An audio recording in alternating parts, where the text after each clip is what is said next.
What are you doing over there?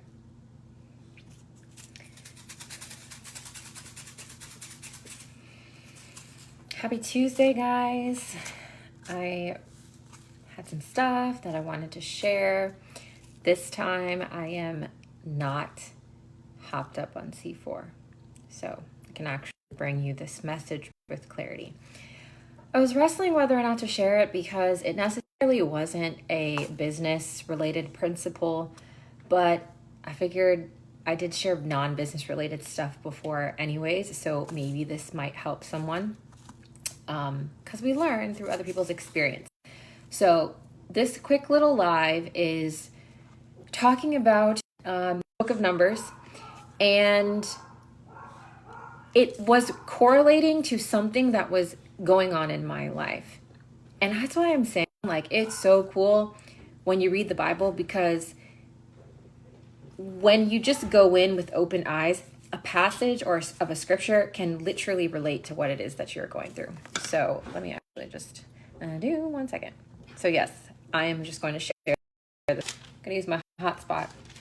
Okay, so that's, again, why I love, hey Patrice, why I love the Bible, because like I said, it relates to whatever is going on in your life. So hopefully this will help you, because I know that a lot of us are in a season where we want our physical next level to manifest in this, like in our reality. So maybe our minds and our emotions. Sorry guys, there's also like a really big hole in my shirt. These are my pajamas. So anyways, sometimes your mind and your emotions have caught up, but it's still slow to appear inside of your physical reality. So this is something that I feel like will definitely help someone. So in this part of the Bible, this is Numbers, between Numbers 10 and chapter 10, chapter 14. This is when they are just about to get into the promised land, which basically means like you're about to hit the next level. Okay. So in chapter 14, I am basically referencing the entire chapter 14. So verses 1 through 12. Verses 1 through 12. And this is when basically they're about to tip into the promised land, but the people just completely rebel. They are like, oh my gosh, I want to go back to Egypt. It was so much better there. Like the milk and honey was flowing in Egypt, and like we've just wandered around in the desert, in the wilderness. So at this point, God is just like, y'all, I'm sick of it. Like I'm literally sick of you. So this is the section of the scripture where he just banishes them to just wander around in the wilderness for 40 years. What was supposed to be a short time ended up being a long time because they just kept complaining. No matter how many miracles God kept doing, right before they were about to hit their promise, basically right before you're about to hit your next level, something happens and you just revert back to where you were. So in practical terms, in today's terms, this is kind of what was revealed to me. And in today's terms, it's a little bit different. What is going on? Is there like a ghost that is like messing with my, hold on. With my volume. I'm like, is this a ghost? I literally saw it go up and down. Okay. So in practical terms, in today's terms, the way I'm relating this scripture is called upper limits. So upper limits are when you want to get to the next level in your life, whatever that may be, whether it be through fitness, it could be in your relationships, it could be in business, whatever. We have a tendency to either we hit that level or we're about to hit that level, but what happens is that we're not prepared for that level, so we bring ourselves back down to where we were, back down to where it's safe, back down to where it's comfortable. And that's kind of like exactly what the Israelites were doing. God was like, I'm about to take you to another level. I'm about to just give you a whole nother experience of life. Like you're going to have milk and honey without the slavery and bondage. But they brought themselves back down to what was comfortable. And that's what we often do before we reach that next physical manifestation. So we have the level that we want to achieve, but unfortunately, if we don't address it, there is a limit. And so we bring ourselves back down. And how do we do that? It's usually through the form of self-sabotage. We end up sabotaging ourselves. And a lot of times we do it in ways that we cannot see. We may finally be in a comfortable relationship, but because we have emotional PTSD and we realize love only comes through pain, we sabotage and bring ourselves back to where we're comfortable. We finally are so close to getting out of debt, but because we don't know what it's like to live debt-free, we sabotage and spend it all and bring ourselves back down to where we are comfortable, right? We finally get new opportunities to elevate our business, but we sabotage and bring ourselves back down to where it's comfortable. So just like the Israelites, we are not able to reach our promised land. So we may not necessarily be complaining to God, to others about like why we aren't where we're at, but the self-sabotage is a form of complaint and is a form of keeping us from our promised land. And that usually happens, the self-sabotage usually happens right before the things that you want are ready to become manifest in your reality, right? Because this happens, I mean, these people was complaining like ever since like they stepped out of Egypt. They've just been complaining left and right. But at this point, they were about to actually receive their blessing, receive their next level. And because they just, at this point, they sabotaged so bad, God was like, yeah, you're going to wander until you die. And basically, y'all never coming into the promised land. And, your kids are the only ones that are going to get into it. And that's kind of like what we do to ourselves. We sabotage and sabotage and sabotage until years go by and we never hit our promised land. So we're not, again, the ones complaining, but the self-sabotage is a form of complaint. And again, in practical terms, it's your upper limit.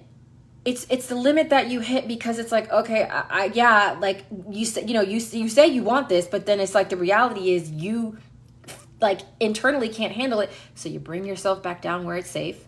And then sometimes you do start complaining because you're like, I can never get to like this end goal and this and this and that, or I feel stuck, or this is not working, because you don't realize that you have a sabotaging upper limit that's keeping you, and it's a seed that's fueling all these other things that don't allow you to go to your next level. Patrice, yeah, exactly, girl. So the question is, how do you deal with this? Because sometimes you can't even bring this to God because like you have no idea that this is happening. And again, this usually happens at the tip before you actually rise to your next level, before you actually get to your promised land. So how do we fix this? How do we fix this form of self-sabotage that's denying us, our blessings? And it really starts with self-awareness and assessment. So what do I mean by that? Well, one, we have to be aware of the habits, the beliefs, the patterns, the behaviors that are holding us and keeping us in this lukewarm area of life. And some of these patterns and behaviors don't belong to us. They're patterns from society. There are patterns from in which we were raised. They could be generational patterns that you don't even know about. But we have to identify what those things are. Okay? Because then when we identify what those are, we can take it to God and we can remove those things that are keeping us at a lower limit. Then the next thing that you have to do is based on where it is that you want to go. What type of person do you have to become in order to sustain this next level? Because that's another fear that a lot of people have, is that they will get to the next level, but they won't know how to sustain and maintain it. So not only assess where you're at, but now start to assess, who do I have to become to maintain my promised land? And that's kind of why God, and I'm sure some of you, that are familiar with this like these chapters of the Bible, that's why God didn't just take them straight to the promised land. That's why he took them around, because he needed to develop their character. Because if they were to get into the promised land, the land of milk and honey, they would immediately start complaining. Except like I can't tell you how many chapters of complaints between Exodus and Leviticus and Numbers, they would have just immediately start complaining. So God, uses that wilderness to shape your character. It's the same thing with your upper limits. Who do you have to become to maintain those upper limits? So while you're in your waiting season, waiting for your physical reality to manifest, that is your opportunity to do two major things. Identify the false beliefs, the limiting beliefs, the behaviors, the generational curses, whatever that's holding you down. And then who do you have to become in order to then sustain it? Like if you want to, have a profitable business, right? Got to get rid of those limiting money beliefs. Got to get rid of the self-sabotage behavior, the reckless spending, right? And who do you have to become in order to sustain a profitable business? Someone who has financial literacy, someone who has management skills, someone who knows how money works. So breaking where you are and rising to who you have to become, because a lot of us, we just are like doing all the things to like do all the things. And we're like I said, we're like just chasing the place we want to get to.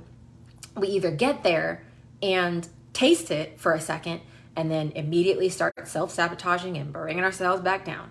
Because if we don't do those two things, you're always going to be on this like perpetual cycle, this perpetual hamster wheel, this roller coaster of getting there and not getting there, getting there and not getting there. So in order to sustain your next level, you have to remove what's holding you back and trying to bring you down. And you have to then start adopting the beliefs, the mindset, the behaviors of the things that allow you to sustain this next level.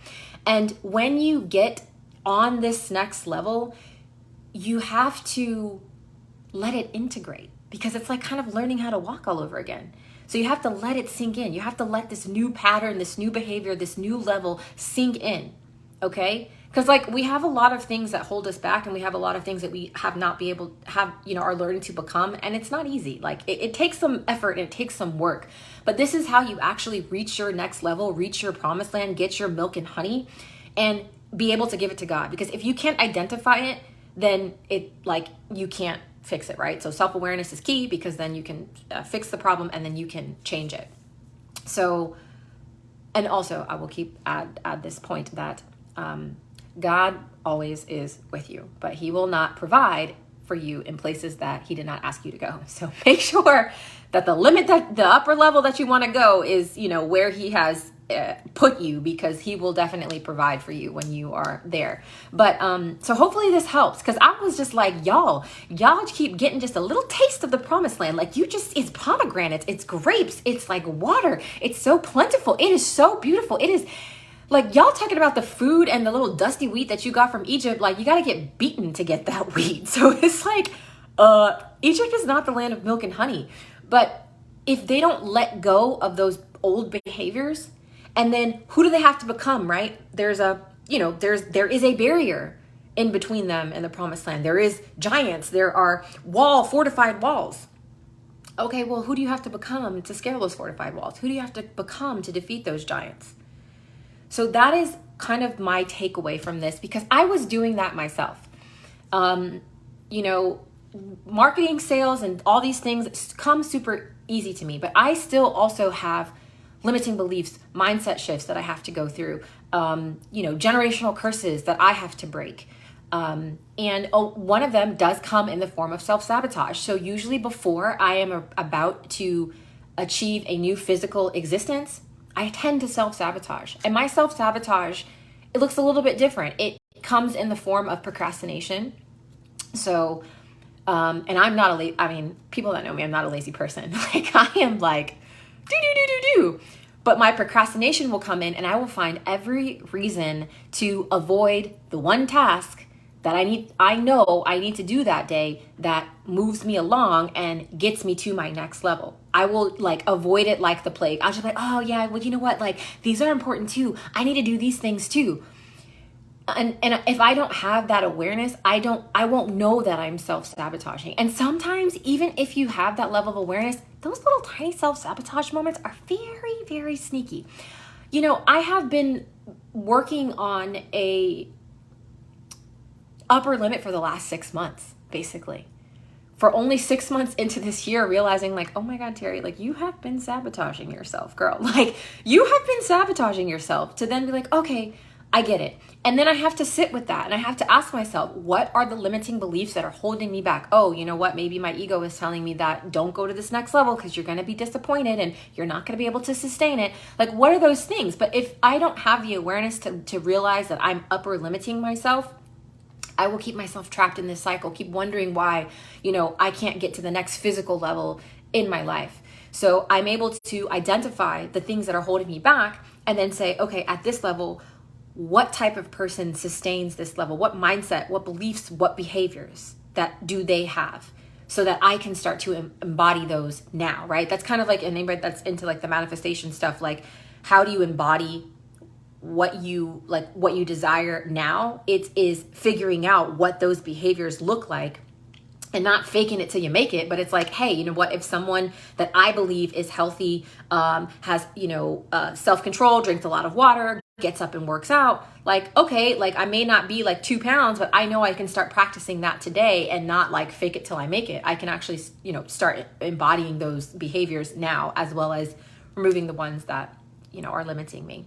So hopefully this helps. Like I said, I just wanted to share this because it hit me so much when I was just like, holy crap, Terry, like this is what you have been doing, that you have been self-sabotaging yourself, and denying yourself getting into your promised land, which to me is basically physical manifestation of your, into the reality of the things that you've been asking for. And again, we like to get these little self-sabotaging attacks right before. So hopefully this can give you some perspective, right? And just, take faith that God is like, even though they were so disobedient, God still answers the prayers. So it's kind of like, am I going to self-sabotage my way to this, or am I going to actually just kind of move through grace, do some healing, and evolve like my spirit? Because also too, a lot of these self-sabotaging beliefs that you have, you don't know like what generational curses you are breaking, what generational chains you are breaking from releasing yourself from a lot of these self-sabotaging,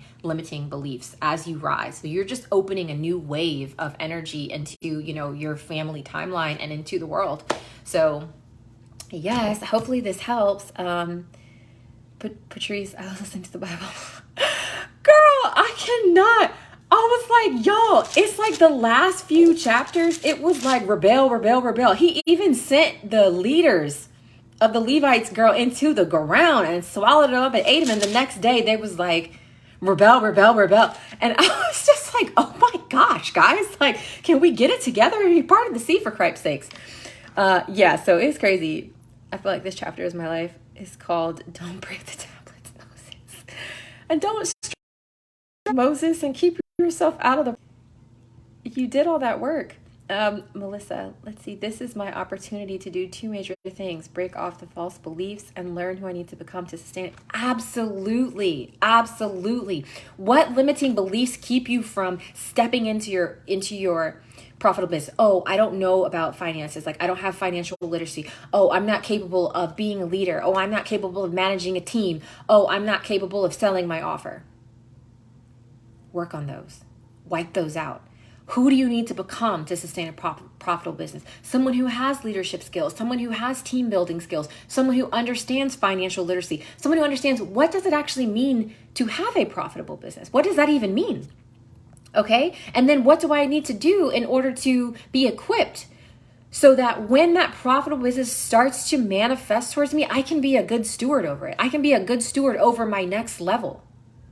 Okay, so when we're in our waiting seasons, we don't just sit around and wait. We got 2 major things to do: break the chains, okay, and set ourselves and become, like, set ourselves apart from who we were and become. Okay, so that when this next level is ready to come, the promised land is out of sight. We're like, we are going to be like the 2 that fought against the 10. We're going to scale these walls. We're going to take down these giants. Okay, and we are getting into our land of milk and honey.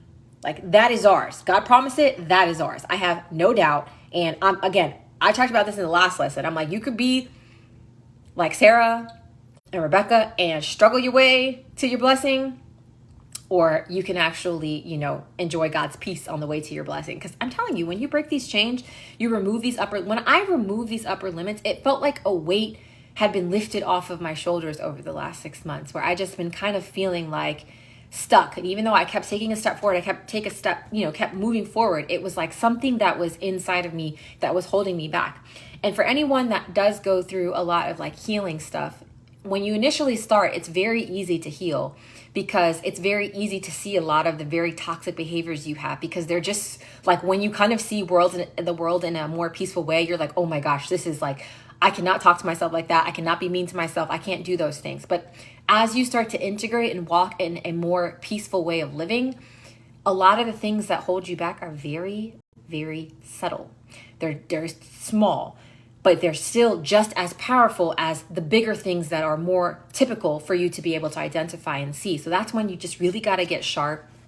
You really just have to make sure you have an anchor, to your to source, anchor to God, something that can really sustain you and something that can really give you perspective and vision. But again, that's why I love reading the Bible, because a scripture like this helped me transcend my upper limit. And I cannot tell you, when your upper limit breaks,